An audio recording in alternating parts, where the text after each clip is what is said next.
그러니까 이놈은 실제로 어려서부터 어떤 이유 때문인가 성적인 굉장히 높은 수준의 성범죄 각성이 있었던 것 같아요.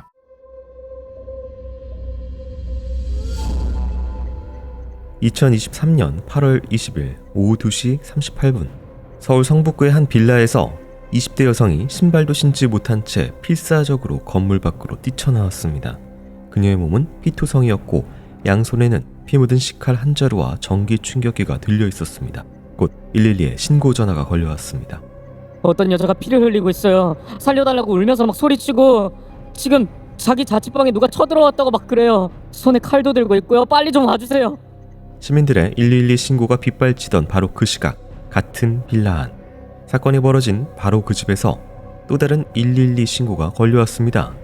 신고자인 남성은 스스로 제가 사람을 죽이려고 했다. 빨리 와서 저를 잡아달라 라고 말했습니다. 경찰이 현장에 출동했습니다. 건물 밖에는 피를 흘리며 탈출한 여성 21세 박 씨가 있었습니다. 그리고 집 안에는 신고를 한 25세의 남성이 있었습니다. 현장이 혼란 그 자체였습니다. 밖에는 피해 여성이 피를 흘리면서 울부짖고 있었고 손에는 범행 도구인 식칼과 전기 충격기를 쥐고 있었습니다. 그리고 집 안에는 범인이 저희를 기다린 듯이 순순히 체포해 응했습니다. 피해자와 피의자가 명확했지만 피의자가 스스로 신고를 했다는 점이 이례적이었습니다. 피해 여성 박 씨는 즉시 병원으로 후송됐습니다. 남성이 휘두른 23cm 길이의 칼날을 맨손으로 막는 과정에서 손과 손목에 깊은 상처를 입었던 것입니다. 병원에서 치료를 받고 회복한 박 씨는 그날 일에 대해 진술했습니다.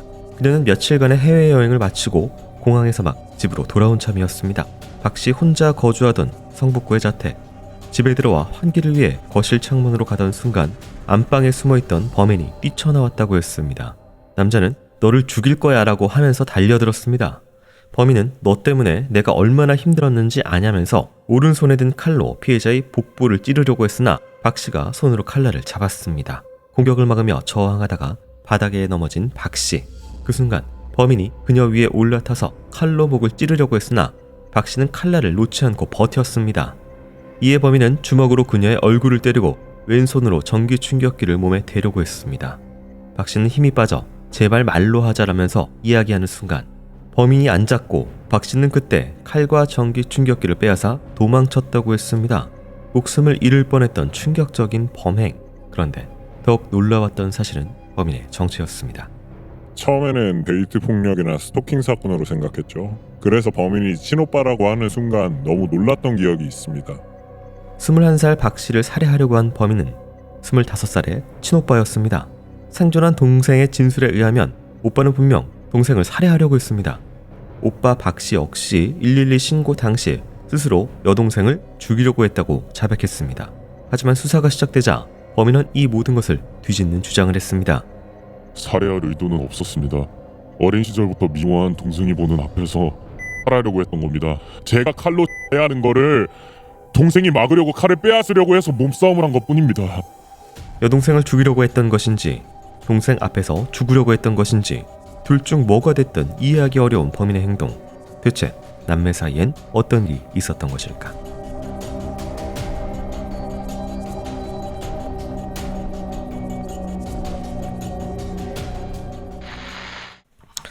안녕하세요. 이것은 크라임. 저는 진행과 연출을 맡고 있는 김PD입니다.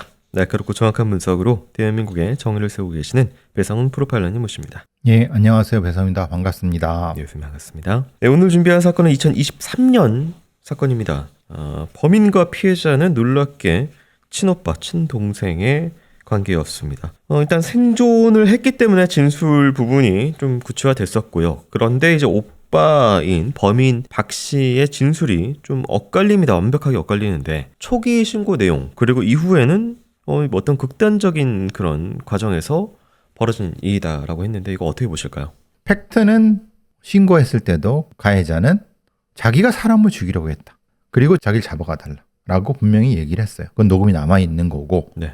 그리고 피해자도 역시 피해를 당했고 죽을 뻔했고. 문제는 그 다음에 수사하는 과정에서 가해자는 형량에 유리하게 진술을 바꿨어요. 즉 말하자면 그럴 의도가 아니었다.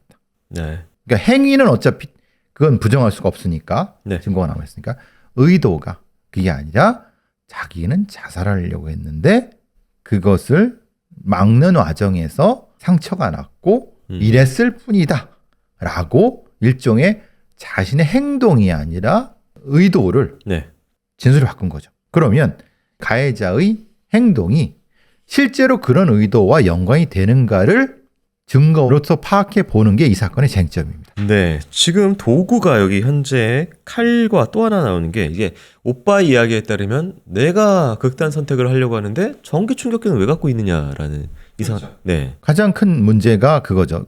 이 오빠라고 하는 가해자의 진술과 그 진술을 뒷받침해주는 여러 가지 증거 중에서 전기 충격기는 전혀 안 맞아요.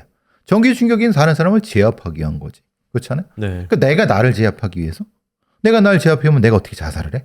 그럼 이거 아마 말이 안 맞잖아요. 네네. 만약에 전기 충격기가 없었다고 하면은 이 가해자 오빠의 말이 혹간 통용될 수도 있어요. 왜냐하면 진술밖에 없는 형태이니까. 네. 근데 이제 살아남은 여동생의 진술에 의하면은 숨어 있었다. 그리고 뛰어나오면서 너 죽일 거야. 너 때문에 얼마나 힘들었는지 아냐. 그래서 배를 찌르려고 노렸고 막으니까 목을 찌르려고 노렸다. 그러니까 굉장히 치명적인 부위를 바로 공격을 한 부분은 있네요.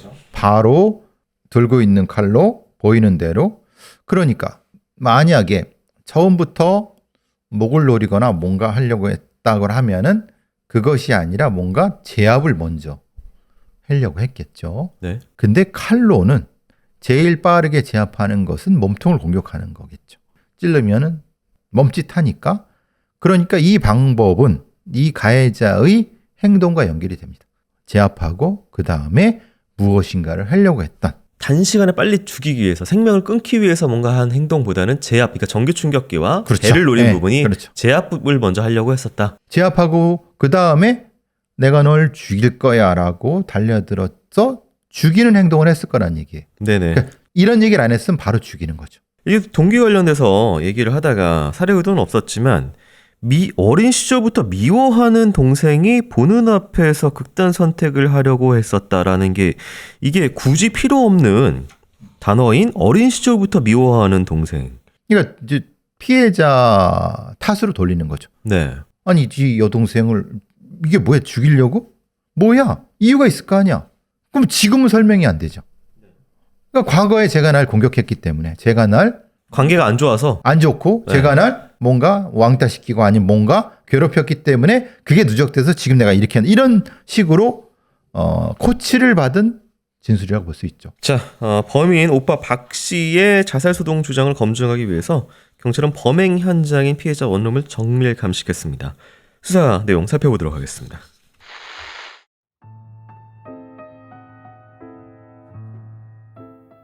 경찰은 오빠 박 씨가 주장한 우발적인 자살 소동이라는 진술의 신빙성을 확인하기 위해 범행 현장인 피해자 박 씨의 원룸을 정밀 감식했습니다.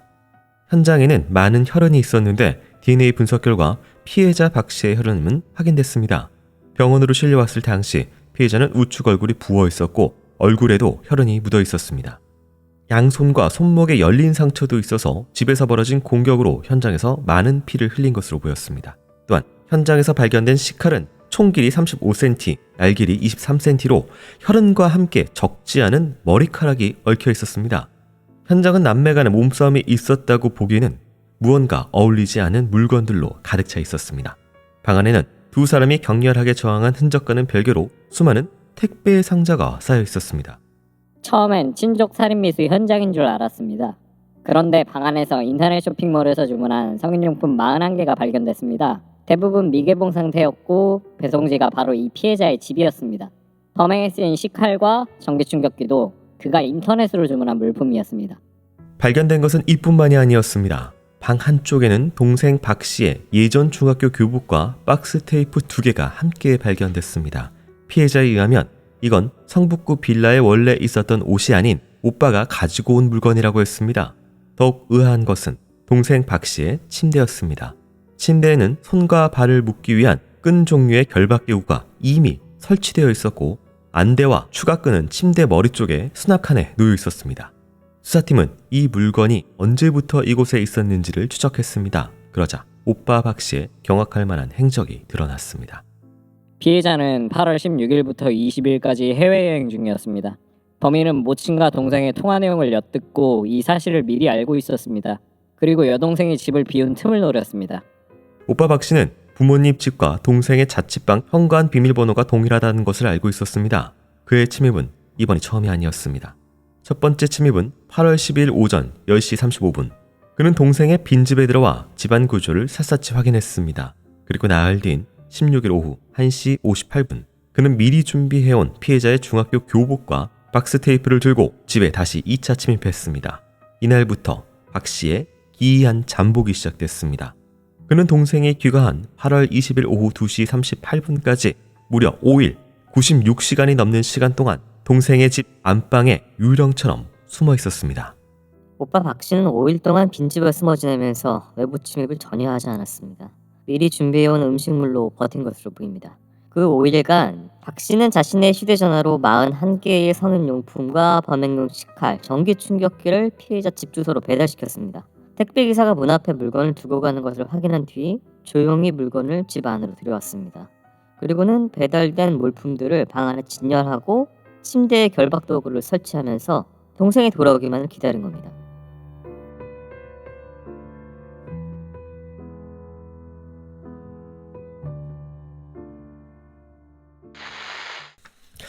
네, 먼저 이제 집안의 흔적들을 좀 살펴봤는데 현장에는 많은 혈흔들이 있었습니다. 박양의 진술에 의하면은 오빠가 제 손을 잡고 칼을 오빠에게 대면서 나를 죽이고 경찰에 신고하라라고 해서 저는 알겠다고 말하고 얼른 칼과 전기 충격기를 빼앗아서 집 밖으로 나갔다라고 탈출 경위에 대해서 진술한 부분이 있었고요. 또 이제 우발적인 극단 선택을 그 소동을 주장했는데 이 식칼에 머리카락이 많이 얽혀 있었다. 이 머리카락은 피해자의 머리카락이어서 이 피해자 얼굴 주변에서 이 칼을 가지고 이렇게 뭔가 한 게 아니냐라는 뭐 추정도 있었거든요. 그렇죠. 식칼에 머리카락이 얽혀 있다고 하는 것은 네. 이걸 이렇게 하는 과정에서 식칼과 머리가 이렇게 머리채가 네. 막 동시에 잡혀갖고 막 네. 이렇게 힘하다가 이렇게 된 거겠죠. 이렇게 뽑히기도 하고 네. 감기기도 하고 이제 이런 옥신각신 이른바 그런 형태의 것. 그 과정에서 피해자의 애기가 손을 잡고 칼을 이렇게 대면서 나를 죽이고 뭐 경찰 이런 식의 예를 들면 이런 얘기를 막 하면서 네. 이런 형태가 있었다는 것은 확실히 가해자가 피해자한테 어떤 행위를 강요하는 네. 과정이 반복되고 있었다. 그러다가 피해자가 그래 좋아 지금 말로 하자라고 하니까 그 설득이 되고 그 놓는 순간 그거를 자꾸 도망쳤다. 도망쳤다라고 보는 게 맞겠죠. 그럼 피해자의 맥락적 진술의 일관성이 존재하는 거죠. 미리 이제 이 집에서 택배를 엄청 좀 시켜가지고 쌓여 있었다라고 하는데 밖에 안 나갔다는 거예요. 네, 그리고 이게 이 행적이 이제 특이한 게 5일 동안 그러니까 집 밖을 한 번은 안 나갔다. 미리 다 음식이나 준비하고 5일 동안 가만히 이 집에서 있었다라는 거거든요. 아주 그냥 치밀하게 계획을 가지고 뭔가를 준비하는 듯한 느낌이 드시죠. 집요한 느낌. 그죠? 집요하죠. 5일 동안이나. 네. 그럼 먹는 어떻게 먹었느냐? 다 배달 음식 시켜서. 네. 보통 배달 음식 앞에 걸어두세요. 그러면 나와서 먹고 결제는 이미 됐으니까 네. 이걸 반복했다는 거예요. 그만큼 네. 무엇인가 집착이 대단히 강한 범인의 성격과 목적을 위해서는 사실은 이런 것도 감수할 수 있는 네. 성격적인 특성이 나타나는 거죠. 네. 근데 거기에 이제 성인용품 네. 그리고 SM 네. 도구까지도 연결되는 이거로 보면 이 성도착증이 분명히 존재하는구나. 왜냐하면 성인용품과 결박을 보면은 그래서 이제 이 의도에 대해서 좀 연결돼서 볼 수가 있는데 동생 침대에다가 끈 같은 거, 결박용 끈, 손발을 이렇게 묶어놓는 결박용 끈을 미리 장착을 해놓고 그리고 이미 또 추가로 만대 끈도 일단 세팅을 해놓고 교복도 지금 동생 교복을 가져갔어요. 소위 말하는 일본의 그 스노필름 같은 게 보면은 네. 피해자를 뭐 세일러 교복을 뭐 입게 입혀놓고. 한 다음에 거기에 가학적인 어떤 성적인 걸 강요하는 네. 이런 것에 이미 머릿속으로 각성이 돼서 준비가 되는 아동 페도필리아와 네. 성적인 도착증이 섞여 있는 위험한 범죄자라고 보여줄 수 있는 거죠. 그러니까 이게 강박적이고 되게 집요한 게 이 집 주소를 엄마는 안 알려줬다고요, 오빠한테. 이유가 근데 있겠죠. 네. 그래서 이제 범인이 평소 엄마가 사용하는 USB에 여동생의 전세 계약서 파일이 있는 걸 확인하고 주소 여기구나. 그러니까 이 정도로 어머니가 딸의 신상에 대한 걸 노출을 안 시킬 정도면 이 오빠란 놈, 가해자는 이미 이전에 여동생이라고 하는 피해자에 대해서 오랫동안 심각한 성적인 공격을 해왔다는 것을 알 수 있는 거죠. 엄마가 분리해놨으니까. 그래서 네. 근데 이제 실수란 게 그 어머니가 USB에 있는 계약서 파일 그걸 통해서 집요하게 알아냈고 결국은 그 과정에서 여동생이 5일 동안 집을 비운다는 걸 알고 거기에 들어가서 이 범행을 하는 상당히 이건 공포스럽죠. 자, 범인 박 씨의 소름 끼치는 범행 계획은 갑자기 벌어진 게 아니었는데요. 그의 과거에 대해서 살펴보도록 하겠습니다.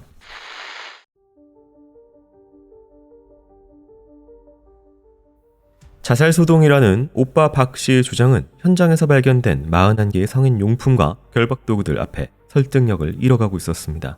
수사기관은 두 사람의 과거를 조사하기 시작했습니다. 그리고 동생 박 씨의 증언을 통해 2023년 8월 20일에 이 범행이 12년 전부터 이어진 끔찍한 범죄의 연장선상임을 확인했습니다.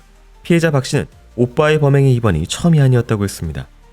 이 사건의 본질은 12년간 이어진 친족 성폭력입니다. 피해자 박 씨의 진술 조서에 따르면 모든 일은 피해자가 9살이던 2011년 여름밤 부모님과 함께 살던 집 안방에서 시작됐습니다. 피해자가 9살 때 오빠 박 씨가 안방에서 자고 있던 피해자의 가슴을 옷 위로 만졌습니다. 1년 뒤 10살 때는 또다시 잠들어 있는 피해자의 옷 안에 손을 넣어 음부와 가슴, 엉덩이를 만졌습니다. 모두 피해자가 잠들어 한거불능의 상태를 이용한 준강제 추행이었습니다. 성폭력은 피해자가 잠든 사이에만 벌어진 것이 아니었습니다. 범행은 점점 대담해졌습니다. 2012년 초겨울 10살 피해자가 화장실에서 세면대 앞에서 이를 닦고 있을 때였습니다. 오빠 박 씨가 뒤로 다가와서 갑자기 자신의 를 꺼내 피해자 엉덩이에 었습니다. 2015년 13살 때는 가족여행을 간 충남 태안 바닷가에서 튜브를 탔던 여동생에게 다가가 수영복 위로 가슴을 세게 주무르기도 했습니다. 오빠 박 씨의 범행은 여기서 그치지 않고 불법 촬영으로까지 이어졌습니다. 2015년 여름 여동생이 13살일 때 샤워를 마치고 수건으로 몸을 가린 채 화장실 문을 여는 순간 오빠 박 씨는 휴대전화로 이 모습을 동영상 촬영했습니다. 이런 식의 불법 촬영이 2번에 걸쳐 이뤄졌습니다. 피해자는 12년간 이어진 오빠의 성폭력에서 벗어나기 위해 성인이 되자마자 집을 나와 자취를 시작했습니다. 하지만 오빠 박 씨는 피해자가 자신에게서 벗어나 독립을 하여 혼자 잘 살고 있다는 생각에 오히려 더 화가 났고 앙심을 품고 이 같은 끔찍한 범행을 계획했다고 했습니다. 오빠 박 씨의 휴대전화 포렌식 결과 그의 계획은 명백히 드러났습니다. 범행 직전 9일 동안 그의 인터넷 검색 기록은 다음과 같았습니다. 포렌식 결과를 보고 경악했습니다. 2023년 8월 11일부터 19일까지 범행을 모의한 기록이 집중적으로 발견됐더라고요. 여동생 강, 여동생 근친 강, 친동생 강 사건들 모음, 입맛고색 등 성폭행 관련 검색이 다수였습니다. 단순한 호기심 검색이 아니었습니다. SM용 밧줄 차이, SM 수족값, 여자 밧줄에 묶는 법, SM 구속 테이프 효과 등 현장에서 발견된 41개의 성인 용품과 침대에 설치된 결박도구와 정확히 일치하는 검색어들이었습니다. 그의 계획은 성폭력을 넘어 완전 범죄를 향하고 있었습니다. 범행 장소인 피해자의 집 주소를 여러 차례 검색했고 동생 자취방 침입, 가택 침입 강간 같은 구체적인 범죄명도 검색했습니다. 심지어 비명소리 신고, 셀프 원룸 방음, 여자 비명소리 줄이기 등 범행 은폐 방법까지 검색했습니다. 그리고 마침내 자살소동이라는 그의 주장을 완전히 무너뜨리는 검색어들이 발견됐습니다. 살인뉴스, 피 지우는 법, 전기 충격기 사망, 백방 기절, 성폭력과 살인, 그리고 은폐까지 오빠 박 씨의 계획은 검색창에 모두 남아 있었습니다.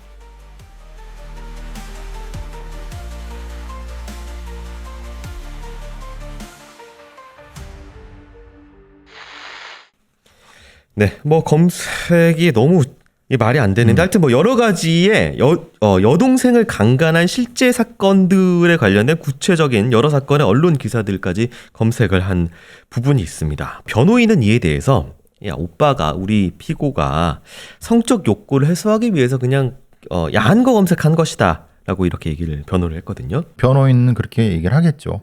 근데 그것이 설득이 뭐 전혀 안 되는 거죠. 우리가 이제 여기서 조금 뭐 놀라실 수도 있고 오해가 있을 수 있는 것은 친족 강간, 친족 성폭력이 적지 않습니다. 네. 근데 그거는 통계를 잘 안 잡힙니다. 왜냐하면 보통 노출이 되지 않고 사건화가 된 것은 그나마 전체의 뭐 10에서 20%밖에 안 되기 때문에 보통 이런 것이 사건화가 안 되고 그냥 폭력으로 정리가 됩니다. 그냥 폭력이에요. 성폭력 앞에 성자를 붙이지 않아요. 왜냐하면 피해자의 어떤 향후에서의 어떤 삶의 문제도 있기 때문에 그냥 이렇게 처리하고 말죠. 네. 근데 그게 소위 말하는 스노필름, 성착취 영상들이 차고 넘쳐나고 흔히 말하는 어둠의 인터넷에 들어가면 다크웹에 들어가면 네. 이런 것들이 넘쳐납니다. 그러니까 이놈은 실제로 어려서부터 어떤 이유 때문인가 성적인 굉장히 높은 수준의 성범죄 각성이 있었던 것 같아요. 네. 그 과정에서 여동생에 대한 집착이 됐고, 그럼 여동생에 대한 것만이 아니라 사실은 다른 방식으로도 성적인 공격이 있었을 겁니다. 여동생이 아니라. 결국은 여기서의 이제 문제가 이 부모예요. 그러니까 이 오빠란 놈이 이 정도라고 하면 사실은 치료를 맡게 하거나 굉장히 적극적인 조치를 취했어야 되는데 실제로 그 보통의 부모들이 그렇게 쉽지가 않습니다. 그러니까 그래서 여기까지 그 여동생이 희생되거나 피해자가 희생되는 경우가 많거든요. 그게 그 대표적인 경우라고 보시면 됩니다. 그러니까 뭐 전과가 없기 때문에 이게 한 번도 부모님이 이거를 법적인 조치를 가해자인 아들에게 하지 않았다라는, 그러니까 딸 그냥 네가 독립시켜서 내보내고 분리시켜야겠다. 그렇죠. 네, 그것만 좀 멀리 살면 이제 줄어들겠지라고 되게 안이하게 생각한 거예요. 네. 이게 오빠 박 씨는 법정에서 심장 질환을 앓고 있던 동생에게 부모님이 더 애정을 쏟아서 미워하게 됐다. 그러니까 앞서서 최초의 진술 바꿀 때 미워하던 여동생 앞에서 극단 선택을 하려고 했습니다라고 진술을 한 부분, 계속 이어지는 그런 부분들 내용인데, 그거는 말 같지도 않죠. 네, 미워했다는 것과 9살부터 성적으로 추행과 공격을 했다는 게 무슨 연관이죠? 그건 아무런 연관이 없잖아요. 네네. 그러니까 자신의 어떤 행동을 나중에 합리화해서 변호사로부터 코칭을 받은 얘기지 네. 실제로 이놈은 절대 이렇게 생각하지 않을 겁니다. 그리고 앞서서 저희가 이제 범행을 그 행동을 재구성했을 때 이게 뭔가 바로 죽이려고 하는 것보다는 제압을 하려고 했었다라는 얘기를 많이 했었거든요. 여기 배빵 기절, 네. 배를 한 대 쳐갖고 기절시킨 다음에 강간하는 거. 그러니까 이런 것을 그러니까 순서라는 거죠. 흔히 말하는 스노필름이라든가 성착취 영상이 다 나오거든요. 그걸 그대로 따라하려고 했던 것 같아요. 그러니까 이게 칼로 제압을, 그러니까 보통 이제 다치거나 죽거나 이런 거는 염두에 두지 않고 강간을 할 생각에 그렇죠. 자기 친동생을 칼로 찔러놓고 피 흘리게 하고 그럼 강간. 그때 강간해야지. 그렇죠. 그리고 묶어놓고 교복 입히고 해야지. 그렇죠. 그 다음에 어차피 죽일 생각을 가지고 있었던 거죠. 이게 하나의 일종의 과정, 프로세스죠. 그러니까 말로 하자 그랬을 때 멈춘 거, 그리고 내 목에다가 야, 나 차라리 죽여라고 하는 것도 어쨌든 얘를 좀 심리적으로 제압을 그렇죠. 하고 이 과정에서 네. 그러니까 한 일종의 그 과정이었던 거였죠. 근데 이 여동생은 이 놈의 위험성을 알고 있었기 때문에 거기서 더 설득할 생각이 없고 그냥 도망쳐놓은 건 되게 잘한 겁니다. 그대로 했으면 그냥 바로 네, 보통 죽었죠. 예. 이런 협박을 많이 하잖아요. 날 차라리 죽여라라는 게 협박용으로 쓰면서 그게 싫으면 차라리 뭐 나랑 자든지 뭐 이렇게 해서 협박하는 경우들이 있기 그렇죠. 때문에 이때 안 도망쳤으면 진짜 죽었죠, 당연히. 네. 네, 그렇다면 이 사건 어떻게 재판이 진행되는지 살펴보도록 하겠습니다. 1심 재판부는 피고인은 자신의 왜곡된 성적 욕망을 충족시키려 아동 청소년인 친족인 여동생을 수년간 추행하였다. 성인이 되어 독립한 피해자를 상대로 가학적인 방법으로 강간하고 살해하려 한 것으로 죄질이 매우 불량하다. 피고인은 납득하기 어려운 변명으로 일관하며 피해자 탓하는 등 자기중심적인 태도를 보이고 피해자로부터 용서받지 못했다. 다만 강간 등 살인죄는 다행히 미수에 그쳤고 피고인은 형사처벌을 받은 전력이 없는 초범이라는 것을 유리한 양형사유로 참작한다. 징역 20년, 피고인에 대한 정보를 10년간 정보통신만에 이용하여 공개, 20년간 위치 추적 전자장치 부착이라고 1심형이 나오고, 오빠 박 씨는 형이 무겁다면서 항소를 합니다. 2024년 6월 2심 재판부는 피해자가 자살을 막기 위해 칼날을 잡았다는 주장은 도저히 합리적으로 설명되지 않는다면서 피고인의 항소를 기각하고 대법원 역시 상고를 기각하면서 최종 확정이 됐습니다. 이놈 나이가 25, 6이에요. 네. 20년이라고 해봤자 40대 중반이에요. 네. 근데 이와 유사한 사건으로서 지금 20년이 나온 건 사실은 많이 나온 겁니다. 뭐 사람이 죽지 않은 결과주의에서 과거에 이게 10년 전에만 이런 재판을 했어도 네. 실제로는 20년 안 나옵니다. 진짜 한 7, 8년 나오고 말 겁니다. 그게 현실이었죠. 그만큼 네. 이제 상당히 바뀐 건 맞는데도 불구하고 분명히 이놈은 죽일 생각을 가지고 실행도 했고 준비를 다 했어요. 그런데 미수에 그쳤다고 해서 20년이라는 건 저는 좀 많이 불만이지만 문제는 이놈의 심리 검사 결과가 너무 황당해요. 네. 그 판결문을 보시고 그 수사 기록을 보시면 아시겠지만 여러 PCR을 포함해 갖고 성범죄, 재범 위험성 보시면 아시겠지만 다 중간이에요. 네. 오히려 낮은 것도 있어요. PCR은 거의 10몇 점이에요. 이 정도에 있는 놈한테 PCR의 10몇 점이라는 건 이것은 실제로는 이놈은 회피했다고 보는 게 맞습니다. 보세요. 이놈이 얼마나 그 계획적이고 집요하고 네. 이게 이제 보통 사람이 나와야 될 점수인 10몇 점이라는 게 말이 되나요? 그러니까 머리를 많이 써서 엄마 USB 파헤쳐가지고 네. 그거 주소 찾아내고 이렇게 영리하게 머리를 굴리는 애라서. 영리하기도 네. 하고 집요하기도 네. 하고 그리고 다양한 방식으로 괴롭히고 네. 성적인 각성이 높고 그런 형태인데 그래서 저는 만약에 이런 종류의 아동 성기호증 혹은 성적 도착증 범죄자를 기존의 툴로서 심리검사하는 것에 대해서는 전 부정적인 생각을 했습니다. 그러니까 스크린을 한번 한 다음에 이런 경우는 사실은 심층적인 형태의 검사를 더 깊숙이 해야 된다고 봐요. 네. 그리고 또 이제 성적 관련돼서 이런 추가 선고도 있습니다. 성폭력 치료 프로그램 120시간 이수 보호감찰관의 음란물 시청 점검에 응할 것, 정신과 전문의를 통해 꾸준히 약물 상담 치료를 받고 3개월마다 보고할 것 등이 포함이 돼 있는데 그나마 이건 다행이죠. 다행인데 네. 이게 얘한테 성범죄 실어그램 120시간이 도움이 될까 모르겠어요. 어려서부터 이렇게 높은 수준으로 각성이 된 놈은 네. 특히 아동에 대한 이건 바뀌지 않습니다. 우리가 늘 그 아동 성범죄자를 섬에 가둬갖고 그들만 살게 해야 된다는 이유는 뭐냐면 이렇게 성적 각성이 확 돌아왔으면은 네. 되돌리는 건 거의 불가능하다고 얘기를 해요. 네. 근데 그거를 성폭력 치료그램인 일반적인 성폭력 범죄 치료그램으로 이수한다고 한들 이게 될까? 그리고 얘의 음란물 시청이 무슨 의미가 있을까? 얘한테 음란물은 의미가 없어요. 얘는 이 음란물이란 개념이 아니라 이거는 성착취물이에요. 네. 그 척침도 굉장히 수준이 높은 거예요. 막 자르면서 강간하고 이런 것들을 하려고 했던 놈이에요. 네. 근데 보호관찰관의 음란물 이거는 일반적인 성범죄자에 해당하는 거예요. 이놈은 그게 아니, 그보다 훨씬 높은 단계예요. 그러니까 못 따라가는 거죠, 사실은. 이게 지금 동생이 9살 때부터니까 본인은 13살 때부터 12년간을 친여동생을 성폭행, 성추행 그리고 강간살인을 하려고 했던 동영상도 찍고 막. 네, 그런 사람인데 12년간 이렇게 뇌가 그쪽으로 계속 청소년기를 통해서 가버렸으면 이 역지는 좀 거의 힘들어요. 불가능하지 않을까 싶은. 그러니까 이게 이놈이 45살에 나오는데 네. 글쎄요. 저는 그때가 더 위험하다고 봐요. 부모님 같은 경우에는 정말 이게 아니란 이런 그 그죠? 대처가 네. 지금 결국 여기까지 어떻게 보면은 그 딸도 지금 심리적으로 좀 돌이키기 어려운 PTSD가 입었고 아들은 어떤 범죄 세상에 잃어버린 이런 결과가 돌아왔네요. 네. 쉬쉬하지 말고 사실 이게 가정 내의 이런 문제는 그럼요.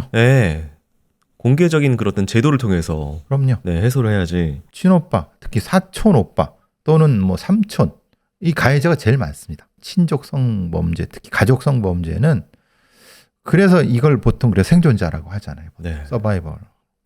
이것에 대한 얘기를 좀 생각해보는 사건이었으면 좋겠습니다. 무서울 것 같습니다. 여동생은 20년 뒤에 지금 18년 남았죠. 18년 뒤에 오빠가 돌아온다라는 것을 알고 있기 때문에 어떤 세월을 또 보낼지 좀 걱정이 많습니다. 네, 피해자에게 위로의 말씀 전하면서 오늘 방송 마치도록 하겠습니다. 교수님 수고 많으셨습니다. 고맙습니다.